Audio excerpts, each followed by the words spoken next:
Hello there. Today I'm taking a look at a Petit Chablis. Petit Chablis is from a producer called La Chablisienne, and this is their Dame Nature brand of Petit Chablis. They make, I believe, two other Petit Chablis. It's the 2019 vintage of that. Now, La Chablisienne are a large cooperative, and they produce somewhere in the region of 25% of the Chablis region's wines, which is about 250,000 cases of wine a year. The cooperative was founded in 1923 and currently has about 300 members who control in excess of 1,100 hectares of vineyards in the Chablis region. In fact, when it comes to Petit Chablis, La Chablisienne are even more dominant there. They control about 30% of the vineyards there, with a total of 226 hectares of the 729 that are planted for Petit Chablis. So we're looking at a wine that is still a Chardonnay, but actually the idea that Petit Chablis is a sort of a diminutive of Chablis isn't necessarily correct. I mean, this is not a wine that's made from fruit that's been downgraded from wines that could have been Chablis.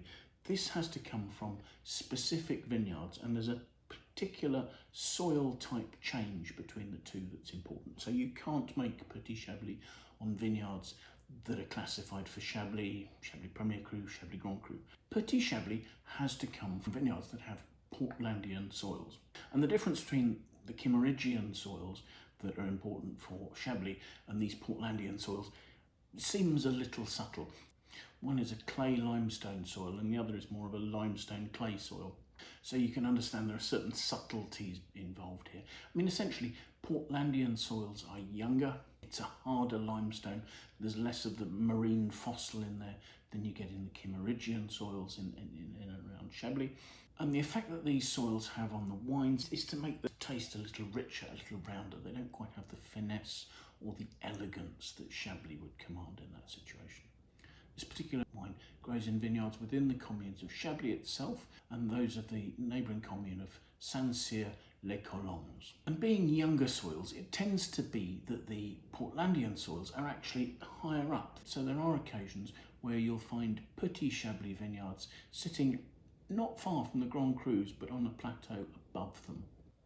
As you can imagine, coming from the vineyards here, we can't be specific about them. So they simply say the wines come from vineyards with a number of different aspects and situations. Information I've got is that the average vine age is 15 years, so not particularly old, but with reasonable maturity. You should be getting a little bit of concentration here. Now, the Dame Nature brand, and I believe they make a Chablis with the same branding, applies to wines made from vineyards that have been certified as organic, and these are certified by EcoCert. After pressing, the must for this wine is allowed to cold settle. So fermentation takes place with lovely clean juice. Fermentation goes on in temperature-controlled stainless steel tanks, as does the malolactic conversion. Now, I don't know if this goes through a complete malolactic conversion. We can think about that when we taste the wine. And the wine then ages in those same tanks with the yeast lees from fermentation for a period to add a little bit of fatness and richness to the wine. So let's have a look at it, shall we?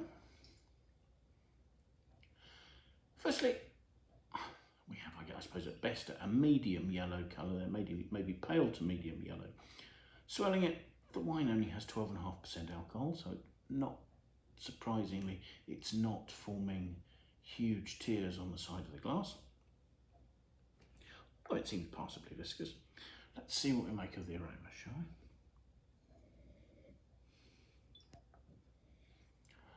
The aromas are relatively restrained, but they don't seem particularly weak. There seems to be a reasonable intensity there. Predominantly, it's a fairly neutral, fairly mineral sort of note. I suppose there's a sort of a slight touch of stone fruit,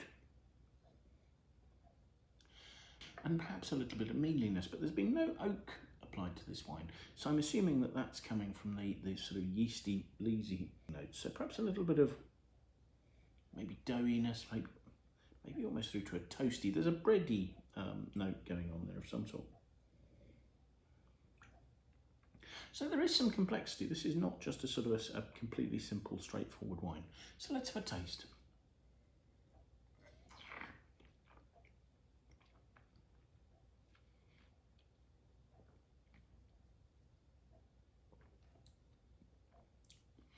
There's a freshness and a crispness that's completely dry. And there's something of a tartness right at the beginning.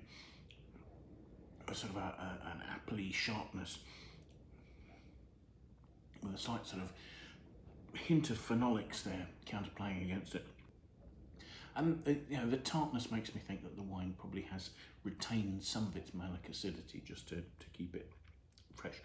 Now there's a medium weight to this wine, and considering it's only 12.5% alcohol, that's sort of a weight and richness coming from the leesiness and coming from the fruit in this wine. The notes are of a sort of a delicate peach, and there are creamy hints. There's touches of sort of a slight butterscotchy note. There's certainly a sort of a slightly creamy, yeasty note going on towards the back palate there. The finish is of reasonable length, and what's happening on the finish is there's a sort of an interplay between that creaminess, perhaps a slight sort of toastiness coming from some sort of fermentation aroma, and a sort of a pithy, lemony, grapefruit tartness that's really leaving my mouth watering. There's quite an angular finish. The wine is quite well balanced. I mean, it's got a good richness. There's a nice freshness. There's not a huge amount of complexity about it. It's quite one-dimensional in terms of its fruit. Its length is reasonable. Looking at the Wine Searcher aggregated score for this wine, I don't actually see a score for the 2019 vintage, although the overall score for all vintages is 86. On the basis of looking at this wine today, I think that's perhaps a little harsh. I think if I was scoring this, I'd probably be giving it an 87 or an 88, but I'm not particularly far out of line with that score. For all that, I think there's quite a nice weight. There's a reasonable length and intensity, but it is at least a fairly straightforward, simple wine that I can still taste and is delivering. I think if it has got that little bit of malic acid retained there, I think that sharpness is actually what's giving the wine the ability to last as long as it is in the mouth. But at the same time, there's also that sort of leesy richness and a richness of fruit that's coming through. So yes, I think probably 2019 we found a nice vintage of this, and it's slightly exceeding the aggregated score that the Wine Searcher website gives it. Thank you very much for joining us. I do hope you've found the tasting of interest. If you have liked it, do please press the button to say so. If you're interested in subscribing and following our channel, it would be fantastic to have your support. We'd love to see you sign up, and do set yourself a notification so that you can be warned every time we publish a new tasting. That way you won't miss out. Any friends you have that you think you might like to share it with, do please pass it on. That would be fantastic. If you have any comments, please leave those in the feedback box below. We'd love to hear what you think about the wines we're looking at, the tastings we're doing, or anything else that relates to that. I'll leave a link to the page on Wine Searcher for this wine in the notes below. If you follow that, you'll find pricing and availability of this wine in your markets. You'll also find some background information there. You'll find the critics' notes, you'll find a price history, various other useful bits of information relating to this wine. So thank you again for joining us. Do please try and make some time. Come and join us for another tasting in the near future, won't you? Thanks again. Bye for now.